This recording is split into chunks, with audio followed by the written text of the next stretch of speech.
Bonjour, alors il y a de cela une éternité, je vous avais présenté les pièces de ce kit en soft vinyle de Spider-Man.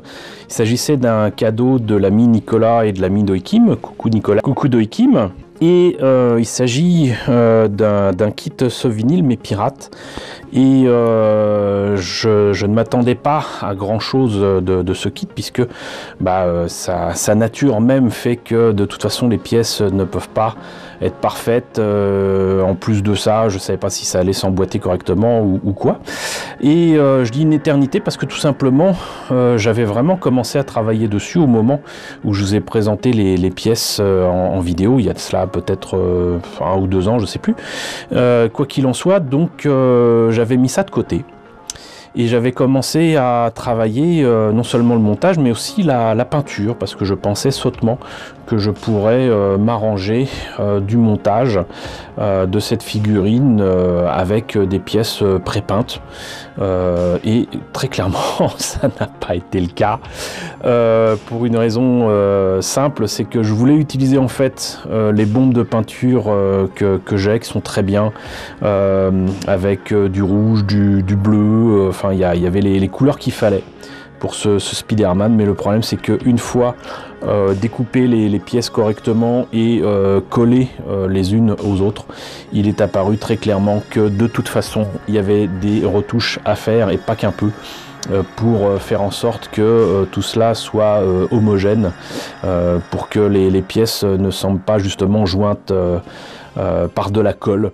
Et donc de toute façon c'est pas tant que le travail de peinture n'a servi à rien, j'ai appris beaucoup, puisqu'en fait vous le savez maintenant, je déteste le travail de masquage, mais je me suis forcé à le faire avec à la fois le matériel que je vous ai déjà présenté pour notamment masquer des vaisseaux de Star Wars comme le TIE Fighter, mais aussi avec d'autres méthodes comme par exemple la pâte à fixe que j'ai appliquée ici sur les yeux. Voilà, donc évidemment cette figurine n'est pas terminée, mais je tenais non seulement à vous la présenter, mais vous expliquer que le travail effectué dessus avant que ce soit terminé, et qu'entre guillemets si j'ai bien travaillé ne se voit plus, était quand même assez important, puisque par exemple ici, voilà un exemple parmi tant d'autres, pour que ça tienne correctement, que ce soit raccord avec le costume, il fallait que le bras soit là. Et le problème c'est que quelle que soit la position qu'aurait pu avoir le bras, il y avait un trou énorme ici. En fait il y a des problèmes de jointure absolument partout, et quand c'est pas ça, là par exemple le bras, la pièce ici est trop grande par rapport au reste du bras, donc soit je ponce et je perds les détails sur l'avant-bras, soit je rajoute de la matière sur l'autre partie du bras, ce qui sera peut-être un peu plus facile, ce que je choisirais de faire très certainement.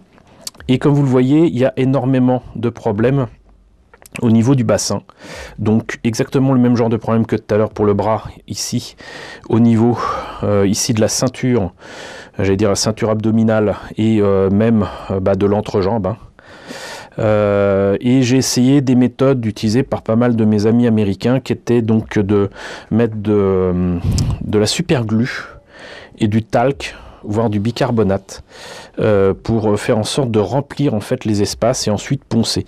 Alors je vous avoue que soit je m'y prends mal, soit cette méthode ne vaut rien du tout, en tout cas pour ces figurines là, puisque non seulement je vois encore énormément les traces là où j'ai mis de la super glue, mais en plus la super glue à poncer, c'est juste l'horreur. Donc j'ai fini par y placer, comme vous voyez de toute façon ici, du mastic plastique de Prince Auguste. Et avec le doigt mouillé, je l'ai appliqué. Le problème c'est que c'est une méthode qui est très bien avec, j'allais dire, des jointures fines. Le problème ici c'est que c'est tout sauf fin, et surtout ça a tendance en fait à se rétracter. Donc au moment où vous placez le mastic plastique, ça va. Quand ça sèche, tout d'un coup il y a un creux. Il y a moins de creux qu'avant, mais il y a un creux. Donc j'ai recommencé au moins 3 ou 4 fois, ici et là, et j'en ai ras-le-bol. J'en ai ras-le-bol, donc je vais très certainement utiliser de la Green Stuff. Donc la Green Stuff, pour ceux qui connaissent pas, en fait, c'est de la pâte bicomposante avec une partie bleue, une partie jaune. Quand on la mélange et quand on la mélange correctement, on obtient une pâte verte qu'on peut appliquer, qu'on peut sculpter, et quand on la laisse sécher à l'air, ça devient très dur, et a priori ça permet de faire de nouvelles pièces ou de remplir justement des espaces comme ici. Quoi qu'il en soit, donc c'est ce que je vais faire, parce que là de toute façon il n'y a rien d'autre à faire ici pour l'arrière ici de la ceinture. Et pour remplir aussi là, parce que sinon je vais y mettre un pot entier de mastic plastique. Et pareil ici, là, en dessous, au niveau des aisselles. Mais sinon, tel quel, moi j'aime bien. J'ai pas encore décidé si j'allais poser le Spider-Man au sol comme ça, s'il allait être sur un mur, s'il allait être sur une toile comme sur les photos qui sont proposées avec le modèle. Mais j'aime bien, franchement, une fois qu'il sera réglé, je pense que ça sera une très très belle figurine. Et bon, c'est juste chiant de voir que le travail de pré-peinture ne m'aura finalement pas aidé à réaliser cette figurine aussi rapidement que je l'espérais, mais bon, c'était juste au cas où. Donc, puisqu'on parlait de masquage, moi j'ai déjà enlevé évidemment la majorité de pâte à fixe et de ruban de masquage, donc tout ça, ça a été enlevé, mais j'ai laissé encore ce qui m'a demandé le plus de boulot ici, donc c'était pour l'araignée qui est dans le dos. Et ce que je propose de faire là, c'est de vous montrer ce que ça donne quand on l'enlève, parce que bah, ça fait facilement un an et demi que c'est sur son dos. Il est temps que ça parte. Puis de toute façon, avec le travail de Green Stuff, etc., je serais certainement obligé de retravailler tout ça. Donc là, par contre, c'était du matériel Tamiya. C'est un matériel qui coûte en France beaucoup trop cher, mais qui est par contre parfait. C'est-à-dire que ça colle bien sur la maquette. Par contre, une fois que vous l'enlevez, il n'y a pas de problème a priori d'adhésif qui reste sur la surface. Il n'y a pas de problème quand on le fait bien, de peinture qui va en dessous ou quoi. Donc ça coûte extrêmement cher, mais a priori ça garantit un travail impeccable. Alors pour les trucs les plus grossiers, j'ai utilisé le ruban de masquage pas cher que j'aime bien, qui est chez Action. Et pour le détail, là j'ai utilisé, comme vous le voyez, le ruban de masquage Tamiya, masking tape. Et je dois dire que pour l'instant ça a l'air d'aller. Je triche pas, vous voyez, je fais ça en direct. Hop.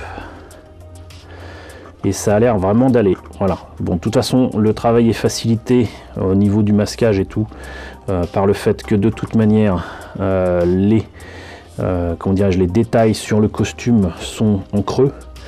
Donc a priori, tous les petits traits noirs, je pourrais les faire éventuellement avec un jus. Si je veux pas me fatiguer, je pourrais suivre ça avec même un feutre ou un stylo, sans aucun problème. Alors je suis assez étonné de la petite poudre blanche qui ressort là. C'est comme si la partie adhésive du masking tape avait mal vieilli. Je ne sais pas ce qu'il en est. Mais en attendant, vous voyez là, voilà, déjà là c'est très très bien.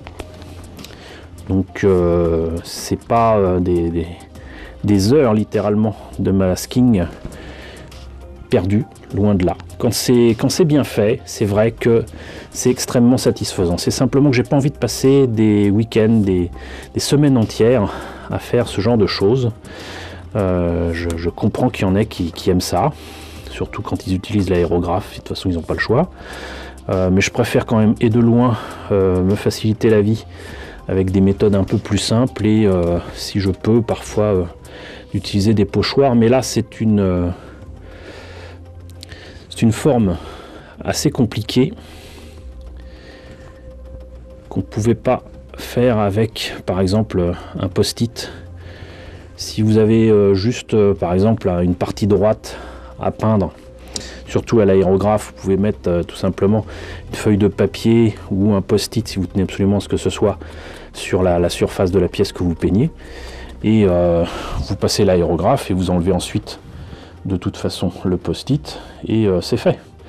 Mais là, ça aurait été quand même un peu compliqué. Bah écoutez, je suis quand même assez content de ce que ça donne. Et comme de toute façon ce sont des couleurs assez simples qu'on retrouve dans les peintures Citadel, je pense que ça sera repris avec facilité. Et surtout, je pense que ça me permettra de toute façon de faire ce que je voulais faire, à savoir faire des ombrages à la comics avec soit des couleurs un peu saturées, c'est-à-dire qu'au lieu d'avoir un bleu clair comme ça, avoir un bleu beaucoup plus foncé, voire carrément un bleu marine pour les ombres, et pareil pour le rouge. Même si dans les comics ça n'apparaissait pas comme ça va me permettre quand même aussi de me replonger un petit peu dans certaines planches, certaines images, certaines illustrations de mon époque, parce qu'il n'est pas question que je fasse ce Spider-Man tel qu'il apparaît dans ces 30 dernières années, que ce soit dans les films ou dans les comics. Là, très clairement, avec ce qu'il a dans le dos et tout, ça c'est le Spider-Man que j'ai connu dans les années 70, au milieu des années 80 au pire. Et c'est pour ça d'ailleurs que je le fais et que je trouve fort sympathique. Donc voilà, c'était pour vous présenter ce travail intermédiaire. Vous avez vu les pièces non travaillées. Là vous le voyez monté en partie peint et en cours largement d'amélioration pour les jointures. Donc j'espère que ce projet vous intéresse, que vous en suivrez la suite avec intérêt, et de toute façon je pense que je vous présenterai le travail terminé par la suite. Donc en attendant, n'hésitez pas à me dire dans la section commentaires ce que vous en pensez, n'hésitez pas à liker, n'hésitez pas à partager, n'hésitez pas à vous abonner si ce n'est pas déjà le cas. Coucou aux nombreux abonnés qui nous ont rejoints ces derniers temps. Coucou aux grands anciens qui me suivent désormais depuis 4 ans. Merci à tous de votre fidélité, merci à tous surtout de votre soutien sur Tipeee et sur Paypal. Je vous laisse d'ailleurs avec le générique de fin avec les contributeurs de la chaîne. Et je vous dis donc à très bientôt avec notre ami le tisseur.